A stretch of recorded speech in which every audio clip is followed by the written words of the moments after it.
రాష్ట్రంలో తీవ్ర వర్షాభావ పరిస్థితులు నెలకొన్నాయని, సాధారణ వర్షపాతం కంటే భారీ లోటు కనిపిస్తోందని ముఖ్యమంత్రి చంద్రబాబు ఆందోళన వ్యక్తం చేశారు.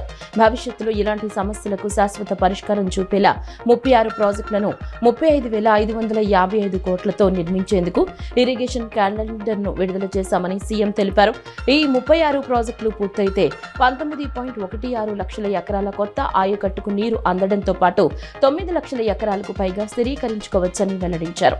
పోలవరం ప్రాజెక్టు రాష్ట్రానికి జీవనాడి అని, అది ఏ ఒక్క ప్రాంతానికి పరిమితమయ్యే ప్రాజెక్టు కాదని స్పష్టం చేశారు. ఆంధ్రప్రదేశ్ అభివృద్ధి గమ్యానికి కొత్త రెక్కలు తొడుగుతూ భోగాపురం అల్లూరి సీతారామరాజు అంతర్జాతీయ విమానాశ్రయంలో సేవలు ప్రారంభం కావడం ఎంతో ఆనందదాయకమని డిప్యూటీ సీఎం పవన్ కళ్యాణ్ అన్నారు. ఉత్తరాంధ్ర అభివృద్ధికి ఇది శాశ్వత మైలురాయిగా నిలిచిపోతుందన్నారు. భోగాపురం అల్లూరి సీతారామరాజు అంతర్జాతీయ విమానాశ్రయం దేశంలోని అత్యుత్తమ విమానాశ్రయాల్లో ఒకటిగా ఎదుగుతుందని ఆకాంక్షించారు. 500 కోట్ల శాసకి నిధులతో మహాత్మా జ్యోతిరావు పూలే బీసీ గురుకుల పాఠశాలకు శాశ్వత భవనాలు నిర్మించాలని నిర్ణయించామని రాష్ట్ర బీసీ ఈడబ్ల్యూఎస్ సంక్షేమ చేనేత మరియు జౌళి శాఖ మంత్రి ఎస్ సవిత తెలిపారు. బీసీ హాస్టళ్లలో 90,676 మంది విద్యార్థులు చదువుతున్నారని, కూటమి ప్రభుత్వం అధికారంలోకి రాగానే హాస్టల్ అభివృద్ధిపై ప్రత్యేక దృష్టి సారించిందన్నారు. 9.75 కోట్లతో భీమిలి బీసీ గురుకుల పాఠశాలకు అదనపు భవనం నిర్మిస్తున్నామని మంత్రి సవిత వెల్లడించారు. 1/70 చట్టం రద్దు చేస్తామంటూ ప్రతిపక్షం చేస్తున్న ప్రచారం పూర్తిగా అవాస్తవమని మంత్రి గుమ్మిడి సంధ్యారాణి స్పష్టం చేశారు. గిరిజనుల భూములను కాపాడటం ప్రభుత్వ బాధ్యత అని, ఎలాంటి భయాందోళనలకు గురి కావాల్సిన అవసరం లేదని భరోసా ఇచ్చారు. గిరిజనుల సమస్యలపై చిత్తశుద్ధి ఉంటే అసెంబ్లీలో చర్చకు రావాలని వైసీపీ నేతలకు మంత్రి సవాల్ చేశారు. నగరంలోని ఆర్యూబీలు, ఆర్ఓబీల పనుల్లో ఉన్న అడ్డంకులు, టెండర్ల జాప్యంపై చర్చించి సమస్యల పరిష్కారానికి చర్యలు చేపట్టాలని నిర్ణయించినట్లు విజయవాడ ఎంపీ కేశినేని శివనాథ్ పేర్కొన్నారు. రైల్వేతో సంబంధం ఉన్న డ్రైనేజీ సమస్యలతో పాటు మధురానగర్, వాంబే కాలనీ, ఆర్యూబీ వద్ద పైప్లైన్ మార్పు అంశంపైన చర్చించినట్లు తెలిపారు. వచ్చే వారంలో కార్యాచరణ ప్రణాళిక సిద్ధం చేసి పనులు త్వరగా ప్రారంభించి విజయవాడలో ట్రాఫిక్ సమస్యలను తగ్గించేందుకు కృషి చేస్తామని ఎంపీ తెలిపారు. ఆంధ్రప్రదేశ్ దేవాదాయ శాఖ మంత్రి ఆనం రామనారాయణ రెడ్డిని దేవస్థానం కార్యనిర్వహణాధికారి వికే సేనానాయక్ మర్యాదపూర్వకంగా కలిసి ఆలయంలో జరుగుతున్న అభివృద్ధి పనులను వివరించారు. ఈ సందర్భంగా దేవస్థానం స్థానాచార్య శివప్రసాద్ శర్మ, వేద పండితులు, అర్చకులు మంత్రికి అమ్మవారి శేషవస్త్రం, ప్రసాదాలు అందజేశారు.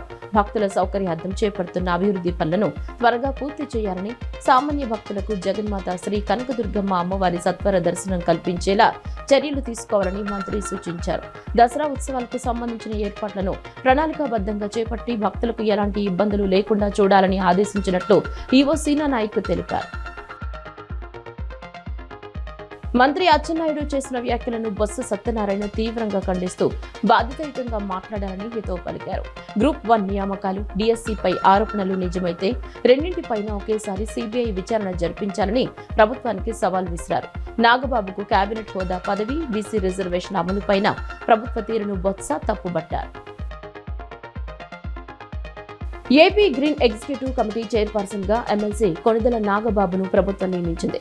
ఈ మేరకు పర్యావరణ, అటవీ శాఖ జీఓఆర్టీ నెంబర్ 93 జారీ చేసింది. 2047 నాటికి రాష్ట్ర భౌగోళిక విస్తీర్ణంలో అటవీ చెట్ల కవరేజీని 50% పెంచడం ఏపీ గ్రీన్ ప్రధాన లక్ష్యం. ఎగ్జిక్యూటివ్ కమిటీ చైర్పర్సన్ గా నాగబాబుకు కేబినెట్ ర్యాంక్ హోదాను ప్రభుత్వం కల్పించింది.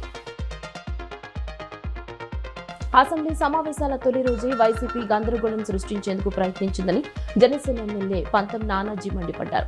డిఎస్సీలో అక్రమాలు జరిగాయంటూ మండలిలో కూడా అడ్డగోలు నినాదాలు చేశారని ఆరోపించారు. అయితే మంత్రులు సమాధానాలు ఇస్తున్న సమయంలో కావాలని అడ్డుకోవడం సరికాదన్నారు. ప్రసంగాలను అడ్డుకుంటే సమస్యలపై చర్చ ఎలా జరుగుతుందని ప్రశ్నించారు. జగన్ కు ప్రతిపక్ష హోదా ఇవ్వాలా వద్దా అనేది ప్రజలే నిర్ణయిస్తారని, తాము కాదని స్పష్టం చేశారు. జగన్ అసెంబ్లీకి రారని, అయితే శవాలు, గొడవలు జరిగితే మాత్రం వెంటనే వచ్చేస్తారని విమర్శించారు. ఎమ్మెల్సీ నాగబాబుకు కేబినెట్ హోదా కల్పించడం రాజకీయ నిర్ణయమని తెలిపారు. చంద్రబాబు, పవన్ కళ్యాణ్ రాష్ట్రాభివృద్ధి కోసమే కలిసి నిర్ణయాలు తీసుకుంటారని, ఎవరు ముఖ్యమంత్రిగా, ఎవరు ఉప ముఖ్యమంత్రిగా ఉండాలనే అంశాలను వారే నిర్ణయిస్తారని చెప్పారు. కూటమి ప్రభుత్వం మరో 15 ఏళ్ల పాటు కలిసి రాష్ట్రాన్ని పాలించే విధంగా పరిపాలన కొనసాగుతుందని పంతం నానాజీ పేర్కొన్నారు. ఎన్టీఆర్ జిల్లాలో సాగునీటి ప్రాజెక్టుల పరిశీలన కోసం ఆగస్టు 21 నుంచి 25 వరకు యాత్ర చేపట్టినట్లు సిపిఐ జిల్లా కార్యదర్శి దొనిపుడి శంకర్ తెలిపారు. ఎన్టీఆర్ జిల్లాలో ఉన్న 118 ఎత్తిపోతల పథకాల్లో 40 వరకు కనుమరుగైపోయాయని ఆయన ఆందోళన వ్యక్తం చేశారు. గత వైసీపీ ప్రభుత్వం మాదిరిగానే కూటమి ప్రభుత్వం కూడా పెండింగ్ ప్రాజెక్టులను పట్టించుకోవటం లేదని ఆయన ధ్వజమెత్తారు. మధ్యాహ్న భోజన పథకం కార్మికులకు కనీస వేతనాలు చెల్లించాలని ఐఎఫ్టియు రాష్ట్ర ప్రధాన కార్యదర్శి ఎం రామకృష్ణ డిమాండ్ చేశారు. కేంద్ర ప్రభుత్వ ఆదేశాల ప్రకారం వారికి 700 రూపాయలు జీతాలు చెల్లించాల్సి ఉండగా కేవలం 100 నుంచి 200 మాత్రమే చెల్లిస్తున్నారని తెలిపారు. ఈ జీతాలు కూడా 6 నెలలు పెండింగ్ లో ఉంచడం దురదృష్టకరమన్నారు. ఎన్టీఆర్ జిల్లా నందిగామ పట్టణంలో వరుస దొంగతనాలతో ప్రజలు బెంబేలెత్తిపోతున్నారు. ముఖ్యంగా ప్రభుత్వ ఉపాధ్యాయుల ఇళ్లను దొంగలు టార్గెట్ చేస్తున్నట్లు తెలుస్తోంది. తాజాగా రామలింగేశ్వర నగర్లో ప్రభుత్వ ఉపాధ్యాయుడు బత్తెన హరికిషోర్ ఇంట్లో దొంగలు బీభత్సం సృష్టించారు. హరికిషోర్ హైదరాబాద్ లో బంధువుల వివాహానికి వెళ్లిన సమయంలో గత రాత్రి గోడ దూకి ఇంట్లోకి ప్రవేశించిన దొంగలు బీరువాను ధ్వంసం చేసి అందులో ఉన్న సుమారు 1.5 లక్షల నగదు, 15 గ్రాముల బంగారం, 400 గ్రాముల వెండిని అపహరించినట్లు ఇంటి యజమాని తెలిపారు. సమాచారం అందుకున్న ఏసీపీ శ్రీనివాసరావు ఘటనా స్థలానికి చేరుకుని దర్యాప్తు చేపట్టారు. ఎన్టీఆర్ జిల్లా మైలవరం మండలం చంద్రాల గ్రామానికి చెందిన భూ నిర్వాసితులు మైలవరం మండల రెవెన్యూ కార్యాలయం ఎదుట నిరసన దీక్ష చేపట్టారు. 2016 పుష్కరాల సమయంలో రోడ్డు విస్తరణలో ఇళ్లు, స్థలాలు కోల్పోయిన సుమారు 60 కుటుంబాలు తమ సమస్యలను ప్రభుత్వం పరిష్కరించాలని డిమాండ్ చేశారు. మంత్రి నారా లోకేష్ ఒక్కసారి చంద్రాల గ్రామానికి వచ్చి తమ పరిస్థితులను పరిశీలించాలని కోరారు. ఈ మేరకు ఎంఆర్ఓ కార్యాలయం ఎదుట ఫ్లెక్సీలు ఏర్పాటు చేసి టెంట్ వేసుకుని నిరసనకు దిగారు. తమ సమస్యలను ప్రభుత్వం పట్టించుకోకపోతే నిరసన దీక్షను ఆమరణ నిరాహార దీక్షగా మార్చుతామని నిర్వాసితులు హెచ్చరించారు.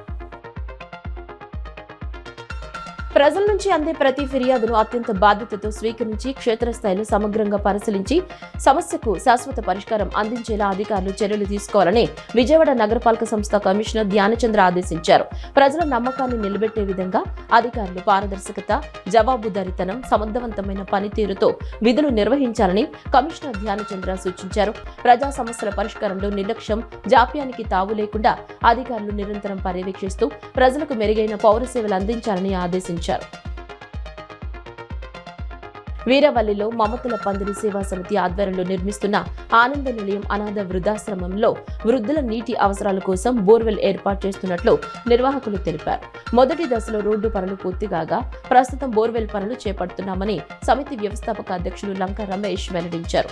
బోర్వెల్ పనులు పూర్తయిన తర్వాత అక్టోబర్ 22న ఆనంద నిలయం శంకుస్థాపన మహోత్సవాన్ని నిర్వహించనున్నట్లు తెలిపారు. సమాజహితం కోసం ఇప్పటి వరకు 172 సేవా కార్యక్రమాలు నిర్వహించామని, అనాథలు, వృద్ధులకు అండగా నిలవాలనే సంకల్పంతో ఈ ఆశ్రమాన్ని నిర్మిస్తున్నామని ఆయన పేర్కొన్నారు. ఈ కార్యక్రమాన్ని మాజీ ఎమ్మెల్యే దాసరి బాలవర్ధన్ రావు, మాజీ delta sugar chairman Gundapaneni Umavaraprasad అభినందించారు. ఆనంద నిలయం నిర్మాణం విజయవంతం కావడానికి దాతలందరూ ముందుకు వచ్చి సహకరించాలని నిర్వాహకులు విజ్ఞప్తి చేశారు.